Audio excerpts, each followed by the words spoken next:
પાટણ જિલ્લાની સિદ્ધપુર તાલુકા પંચાયતમાં કોંગ્રેસે સંભાળ્યું સત્તાનું સુકાન। સિદ્ધપુર તાલુકા પંચાયતની કુલ 22 પૈકી કોંગ્રેસે 14, ભાજપને 7 અને એઆઈએમઆઈએમે 1 બેઠક પર જીત હાંસલ કરી હતી। ત્યારે આજે ચૂંટણી અધિકારીની ઉપસ્થિતિમાં પ્રમુખ પદે તહેરાબેન પઠાણ, ઉપપ્રમુખ લીલાબેન ઠાકોરની વરણી કરવામાં આવી છે।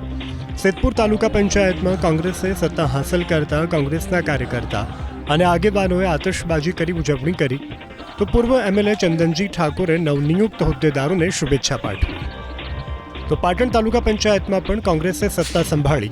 પાટણ તાલુકા પંચાયતની 20 પૈકી 13 બેઠક પર કોંગ્રેસ અને 7 બેઠક પર ભાજપે જીત હાંસલ કરી હતી। ત્યારે પાટણ તાલુકા પંચાયતના પ્રમુખ, ઉપપ્રમુખ સહિત તમામ હોદ્દેદારો પર મહિલા સભ્યોની વરણી કરાઈ। પ્રમુખ પદે જીનલબેન પટેલ તો ઉપપ્રમુખ પદે મિત્તલબેન દેસાઈની વરણી કરાઈ, જ્યારે કારોબારી ચેરમેન પદે સંગીતાબેન ઠાકોર, પક્ષના નેતા તરીકે કીનાબેન ચૌધરી અને ન્યાય સમિતિના ચેરમેન પદે નૈનાબેન પરમારની વરણી કરાઈ। તાલુકા પંચાયતના તમામ પદો પર કોંગ્રેસ મહિલા સભ્યોની વરણી થતાં ધારાસભ્ય ડોક્ટર કિરીટ પટેલે પણ સરકાર પર શાબ્દિક પ્રહાર કર્યા।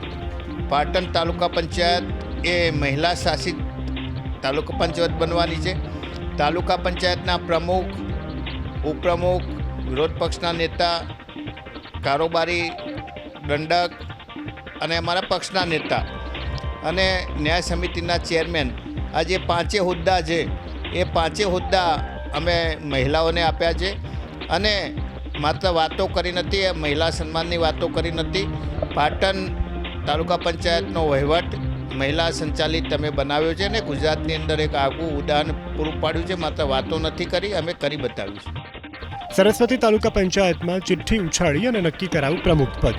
સરસ્વતી તાલુકા પંચાયતની કુલ 24 પૈકી ભાજપ અને કોંગ્રેસ બંનેના ફાળે 12 બેઠકો આવી હતી। ત્યારે આજે મામલતદાર અને ટીડીઓની અધ્યક્ષતામાં પ્રમુખ પદ માટે પ્રક્રિયા હાથ ધરાઈ, જેમાં ચિઠ્ઠી ઉછાળતા આગામી 2.5 વર્ષ માટે તાલુકા પંચાયતનું સુકાન ભાજપના ફાળે ગયું। આગામી 2.5 વર્ષ માટે પ્રમુખ તરીકે ગીતાબેન રબારીની વરણી કરવામાં આવી।